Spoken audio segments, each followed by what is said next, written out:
Any other question?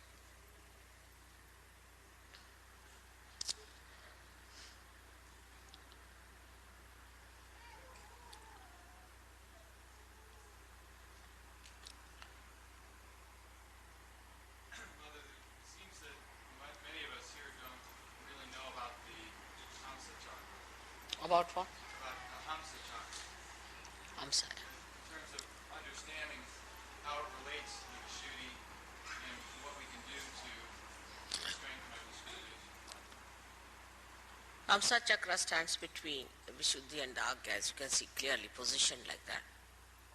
But from Vishuddhi, there are many nerves which pass through Hamsas and end up here. They don't all go to the brain.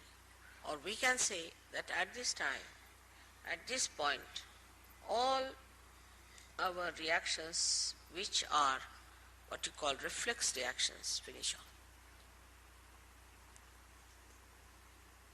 So, supposing now I get some dirty smell, I'll close my nose like that.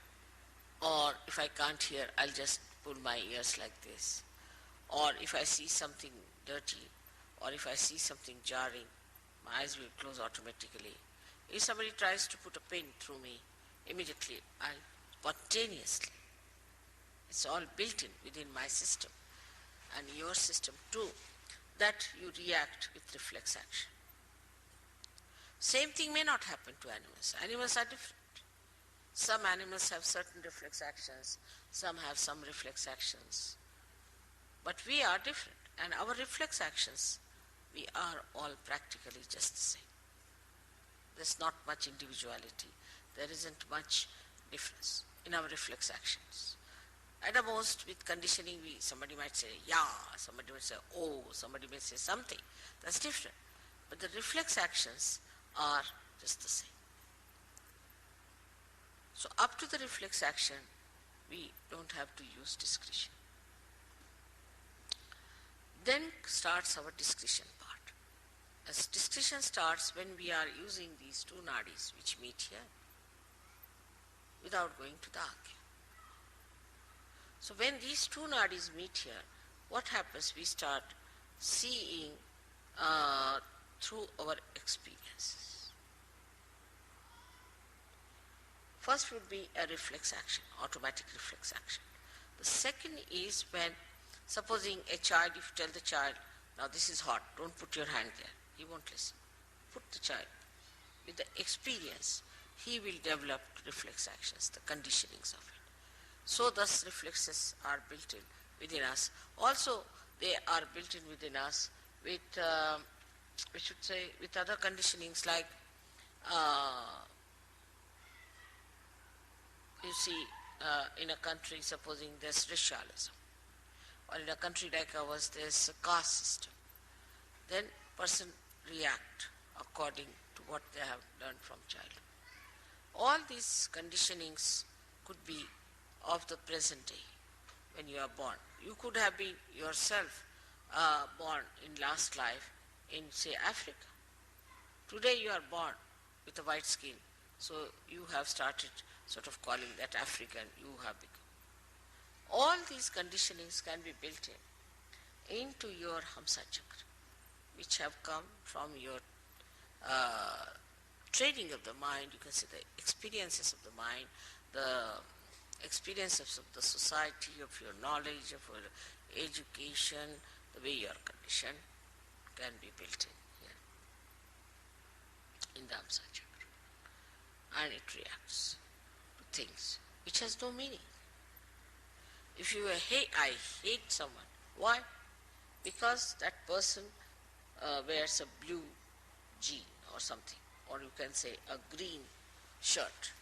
Now this is built in your mind. Or sometimes this falling in love also comes from the same kind of a conditioning. Supposing you had met somebody who had, say, blue eyes and was kind to you. So you have fascination for a person who has blue eyes. There's no pure idea about beauty, there's no pure idea of happiness, there's no pure idea of aesthetics. All is conditioned. For some people this is beautiful, for somebody this is not beautiful. So this is the place where these interchanges take place between both the nadis. And here the Hamsa lies outside the path of Kundalini. They sort of come out here, out of the path of Kundalini. It's very simple. When the Kundalini moves, she goes from Vishuddhi direct to Agya. Now, how can we improve our Hamsa there? Is a big problem. Because if our Hamsa is sick, is over-conditioned, the Kundalini cannot work on it. It just gives up. Now, so for Hamsa we use all these physical things. Like I said, put the ghee in the nose. Keep it in a way that it is nourished properly. Because Kundalini, if it tries to, too much will have problem. Problem because as it is, most of our time we spend in such a manner that your Hamsa things become what you call the epithelial cells, the linings become dried out. Now when the Kundalini rises, she may try to create a problem more for that dryness. Maybe. So it is kept out, but it has an effect in the sense that even if there is a light outside, it can fall inside. So it's not the Kundalini directly that affects your Hamsa. It is like when the Kundalini awakens, you yourself see now that a person is, whether he is fair complexioned or dark complexioned, he is a human being, you reason it out and Hamsa clears out. Then you see yourself that, oh, I am very egoistical. You start seeing yourself through your Agya. Start seeing that I am so conditioned. So you reason it out. And that's how you correct your conditionings. This is what is Hamsa chakra. So Hamsa chakra cannot be done if just you are a realized soul, but is an effect, is the symptom of your Kundalini awakening. Some people think that you develop discretion just as the Kundalini rises. Is it wrong? No. That has to be deliberately seen, that you build up that discretion within yourself. But once it is built, for example, my discretion is absolute. I just know what it is. See, my conditioning here is absolute. Is one with the Kundalini, one with reality. But for human beings, it has to be reflected by understanding. Like a child, he touches something hot and it is hot. Now this is hot because it's heated up. So you see a person is catching on the right heart. Right, he's catching on the right heart means he has got a right heart and he is suffering from such and such thing. You have to see it yourself. Now, if you tell the person, are you suffering from, say, asthma? He said, yes. How do you know? I know it because I have learnt it through my finger, which was burning. That's why I know it is. But supposing somebody has an asthma, and in that place the part, your Kundalini, you will get asthma immediately. You see the point? The conditioning cannot come to us unless and until it passes through or sieves through our reasoning and understanding. Are you understanding, Rustam, the point? It cannot work out.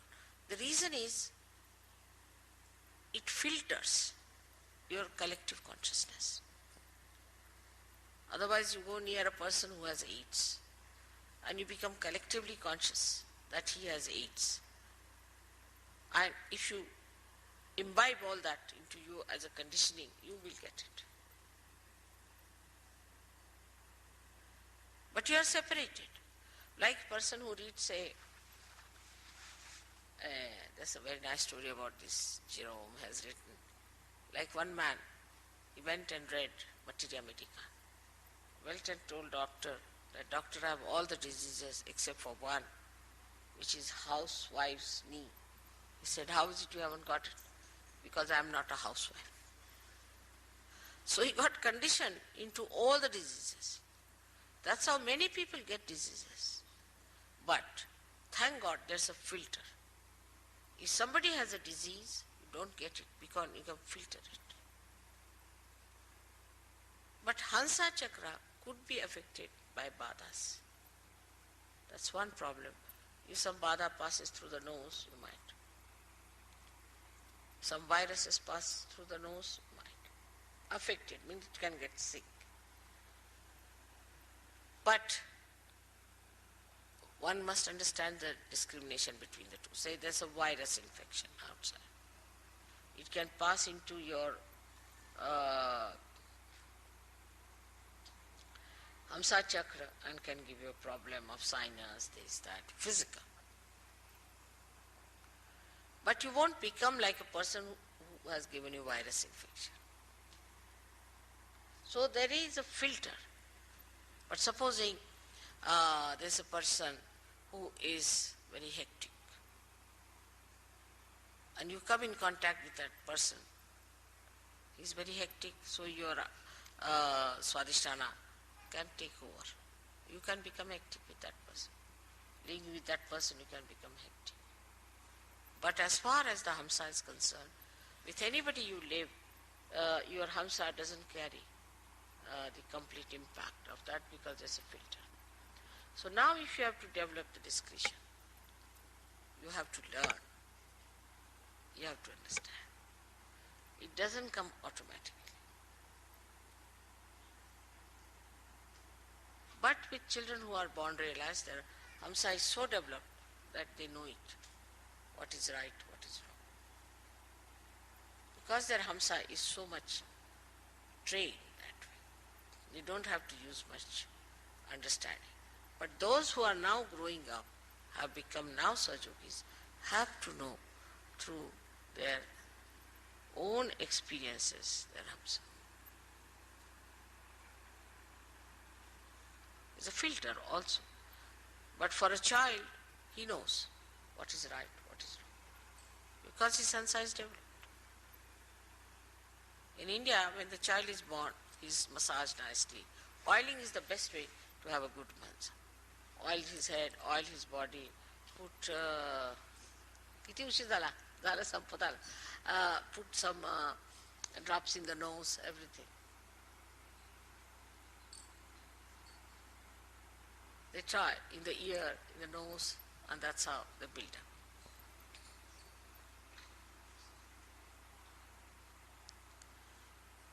So, what I have to say that physically you should help your Hamsa chakra by using ghee and all that, and mentally you should use it by learning things